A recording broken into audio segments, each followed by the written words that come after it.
Hello, my name is Hugo Giard, Mission Director on Assassin's Creed Freedom Cry.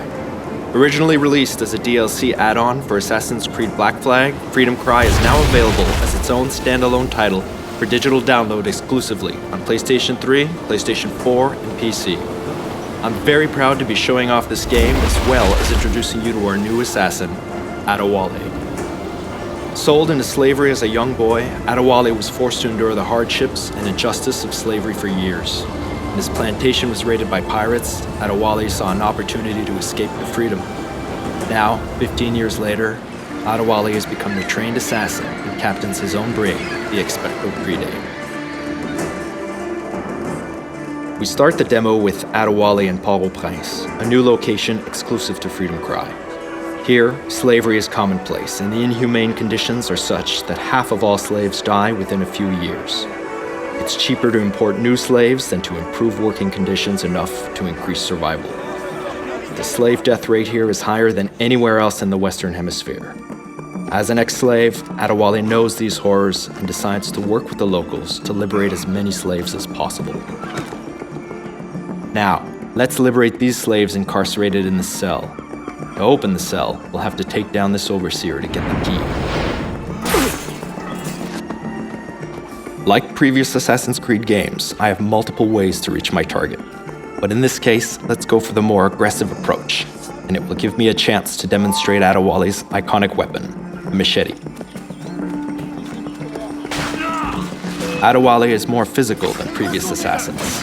He's fighting for the freedom of men just like him, and the emotional response results in his brutal combat technique.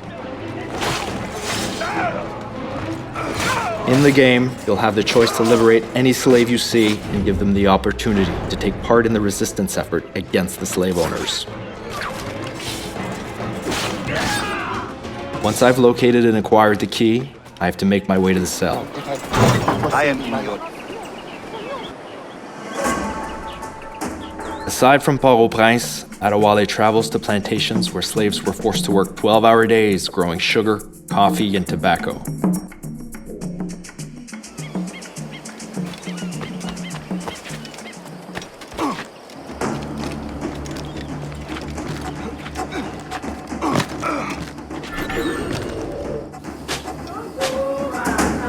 Adewale can raid these plantations to liberate slaves. Similar to liberating the slaves from the cells from Port-au-Prince, the player has multiple ways to take down his victims. However, there are consequences to your actions.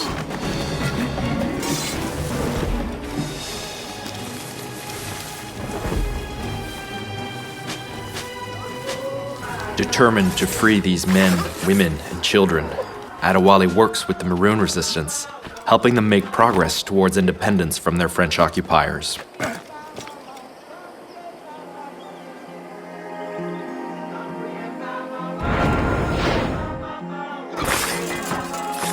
Here, torture of slaves was routine. They were whipped, burned, and even buried alive.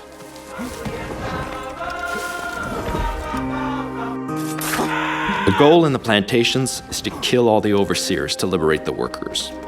You need to kill all the overseers first, because if they detect your presence, they'll see it as a revolt. And since the slave plantation population outnumbers the overseers 10 to 1, the overseers will start killing the slaves to end the revolt as quickly as possible.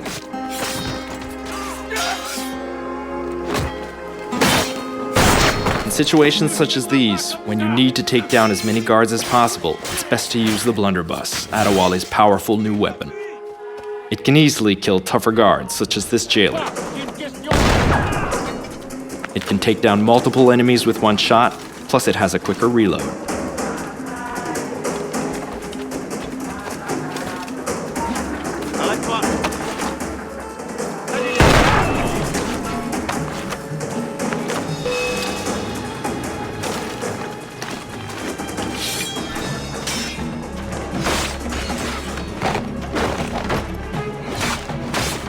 Once all the overseers have been eliminated, the slaves are liberated from the plantation. When slaves are freed, they have the choice to run off to live peaceful lives or choose to join the Maroons and fight. These Maroons are key to help Adewale bring peace to the island. This was just a tease of what you'll experience playing Freedom Cry. You can download Freedom Cry today either as a DLC add-on to Assassin's Creed Black Flag, across all consoles, or as a standalone title on PlayStation 3, PlayStation 4, and PC.